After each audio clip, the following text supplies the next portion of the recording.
Hi everybody, Matt and Danielle back with you. A rare treat. Today, yes, we're in the car and we are right on top of Ilkley Moor. Now I've been here before, but the films that I made back then are long gone, so we're going to retrace our steps, re-find everything that we've looked at before. The good thing about Ilkley Moor, there's so much history here. Literally, 6,000 years of history. There's folklore, there's giants, there's aliens, there's druids, and there's us right now. So let's see what we can find. So Ilkley Moor is just a few miles away from Bradford. These moors were once farmland and date back to the Bronze and Neolithic Age, around about 4000 BC. You'll find evidence of the people's existence here as we walk across the moorland. Weather's ace. Found the first item to show you.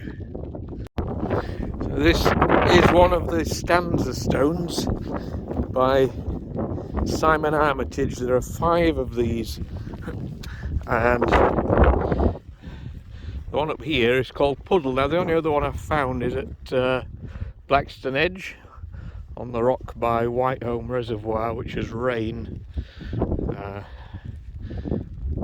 I'm not going to read it out today. Hopefully you can see it. Yeah. Let's see if we can find any others, perhaps on another day.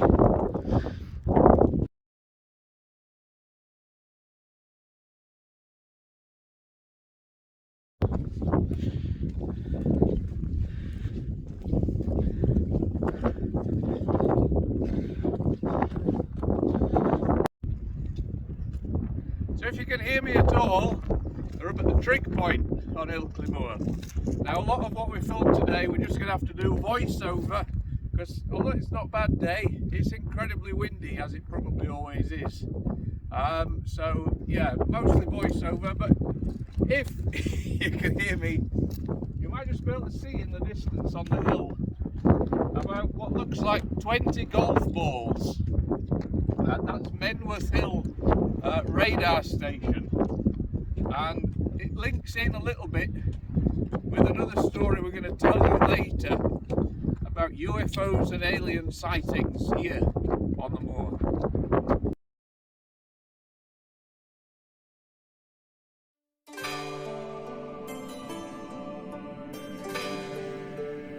So the next item on this hillside is the 12 Apostles stone circle. This dates back to the Bronze Age, so about 2000 BC. The 12 Apostles are the remains of a stone circle which may originally have been around 16 to 20 stones. In a book written sometime in the mid-20th century, the entire circle was written about as being flat or fallen on the ground and lost under heather.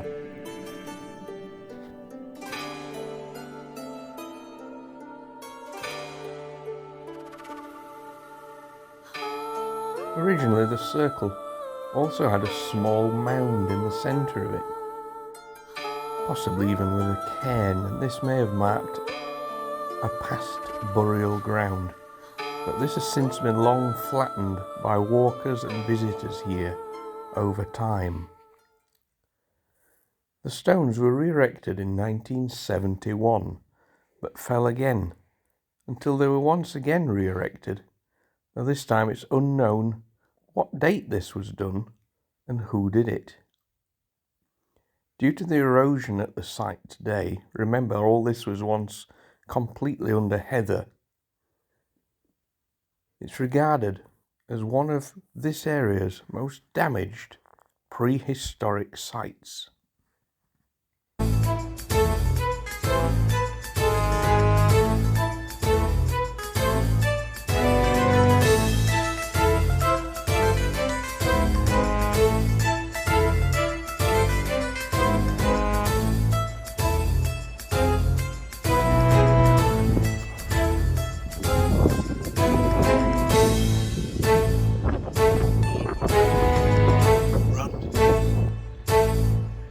as you know, when we're doing our adventures, we're always on the lookout when we cross moorlands and rocks to find Viking face carvings. Now here on Ilkley, we're not going to find a Viking face carving, we're too far out the way from where those are. But we have just found a very interesting face carved onto the rock just here. Okay. I'll get a little bit, but not much.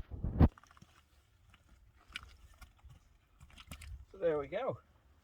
That's a very interesting face just carved on the rock there. But not much else about it, so I don't know if you know anything about this one. Let me know.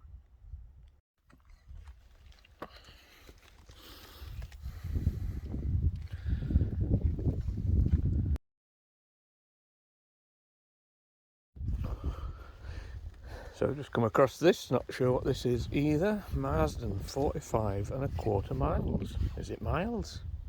Didn't think that'd be 45 miles away to Marsden. Anyway, not sure what this is. Ah, they're putting poems in. So I think this might be linked with the Simon Armitage Stanza Stones. Quite possible. There's a carving here. What does this say? Ah, there we go. Yeah. Stanza Stones, Poetry Trail. Sometimes I surprise myself at the things I know.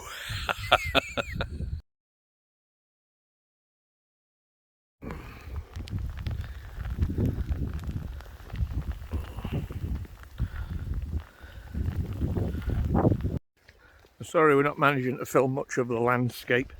It's too wet to keep the phone out. We're both drenched. We've had thunder, so hopefully it'll move over. I can see some blue sky before we get on to the next bit. So now we're at the bottom end of Ilkley Moor near the car park, near the Cow and Calf Rocks. We're going to head over there in a second and tell you a story about giants, but before we do that, we're just going to head up the path here, and I think there's a little quarry to look at. Well, he went and got his haircut.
Okay, so now we come to the Cow and Calf Rocks. So called because that is a big rock and that is a little rock, and therefore it's like there's a cow with its calf. Yep, use your imagination. However, there is a reason, apparently in folklore, why these rocks are separated. So the legend here is that this is known as Rombold's Moor, and the legend is of the giant Rombold. And the giant and his wife lived up here amongst the rocks. One day, Rombold had got home and complained that his wife hadn't put any food on the table, and she was furious. So she actually started throwing things at him, and he set off running away from her. And he kept running And because he was so big, he was a giant, the story is that he smashed through the rocks here, and that's what separated them. And some of the rocks that you see around are the rocks that his wife reportedly threw at him. Now Rombold himself, a statue of him, stands in Keighley Market. Now you can see it there. And we did a little preview weeks ago, so we finally got back here. The other story is Rombold would just literally pick up the stones and throw them around across the valley, and that's also why this one might be here.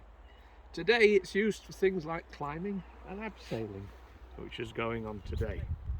Let's go and have a closer look at the calf.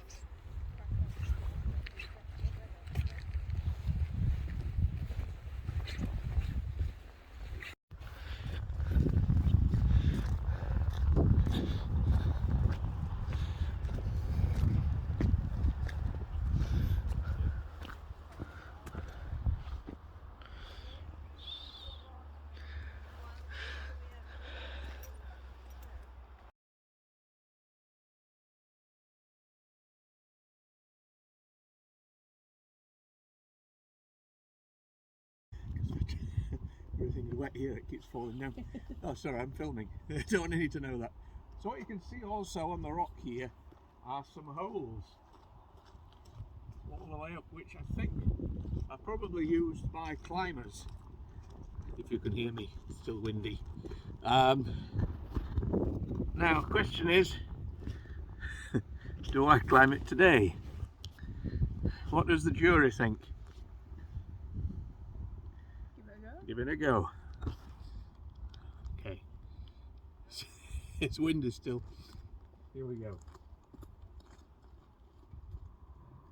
Oh.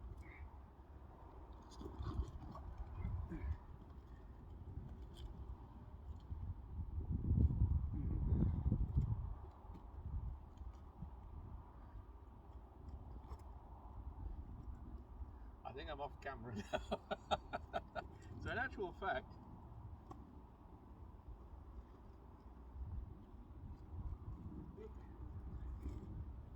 although it looks quite high, it's actually quite solid and not difficult to climb at all. But I'm not going to the top today, another day.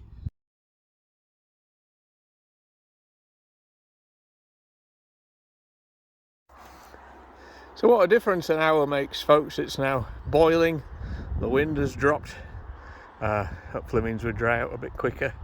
We're looking down on Ilkley. There's some very interesting buildings in amongst. Over here somewhere, I think there's a big school. There's some interesting buildings here, and then right in the distance, possibly if I zoom in you might see it, I don't know. Look at that building there. Now I think the film The Water Babies was filmed in Ilkley, and I'm not sure if that's the building from it. I could be completely wrong. But we're going to walk on the path fair way now, past the rocks, including the caves here, to get to what we need to find next. So a famous story happened here on the 1st of December 1987. A retired police officer, whose official name has never been given, claimed that he was briefly abducted by aliens whilst walking across the moor here. The man took a photo of the moor, which he claimed show the alien that abducted him. Became a national news story at the time. Now, some claim that the photo was a hoax due to it being very blurry, maybe a cardboard cutout. Some claim it's the strongest piece of evidence we have here in the UK to show that aliens visited the Earth. Now this is the photo that he took. The officer noticed an odd-looking figure in front of him on the path, about 4 foot tall, green, with a large head and long arms. The creature ran away, but the officer followed after taking this photo. The fog was on the hill, But ahead of him, he suddenly saw a spacecraft rise from the moor into the sky. When the police officer carried on his journey and reached his destination, he suddenly realised that 2 extra hours had passed. It was much later than he thought it was. Now, of course, a few years earlier, another police officer from Todmorden had apparently been abducted by aliens, so the same thing happened here, that this officer was placed under hypnosis to try and find out what the true story was. Whilst under hypnosis, the officer said he had been lifted into the craft. He'd undergone experiments by a group of green aliens, been shown around the craft, and shown films of famine and floods. And another film that he didn't reveal the contents of, as the aliens didn't want humanity to know. This photo was apparently not taken before he was abducted, but after, as the alien was leaving. Now, to this day, no one has proven or improven the genuineness of the photo. Now, we are in roughly the same location today, but my friends Chris and Vicky from Days of Horror on YouTube have done a full video looking at the location, exactly where it was. So I really suggest you head over to their channel if that interests you and find out exactly where the location was. It is roughly in this spot here.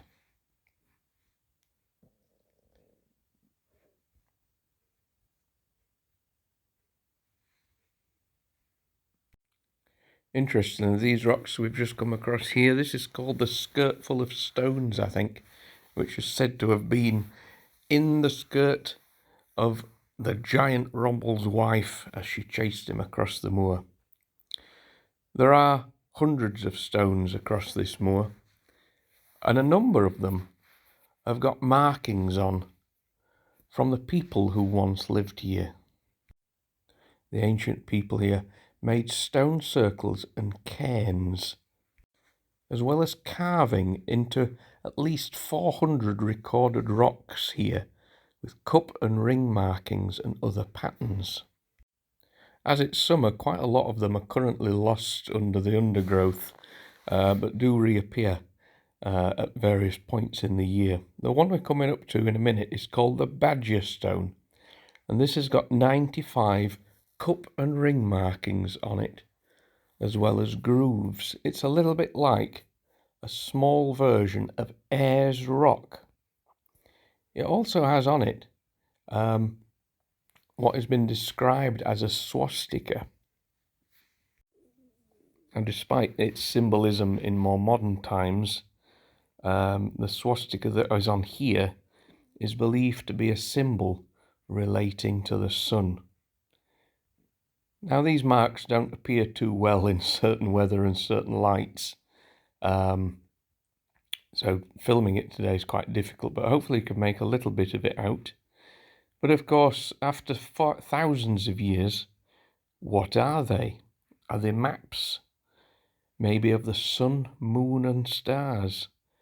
Could it be possible funeral carvings like an early version of a gravestone? Or are they fertility symbols? Like I say, they are found under the bracken and heather across the moors. But we'll leave it at that for the stones today.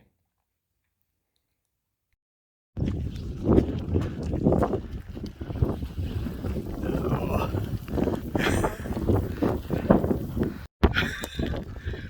3 minutes from the car and I was soaked. It was just the last thing to show you. It's just behind me here. If I can film it in this weather. So this is called Cowper's Stone Cross. It's from the 16th, 17th century. However, it's been smashed up and reformed in various points. It's survived vandalism and lightning and was probably used as a boundary stone It's also been suggested that it's a trading post, that markets, old markets of course, were held at this point here. You can see how it's kind of been pieced together, can't you?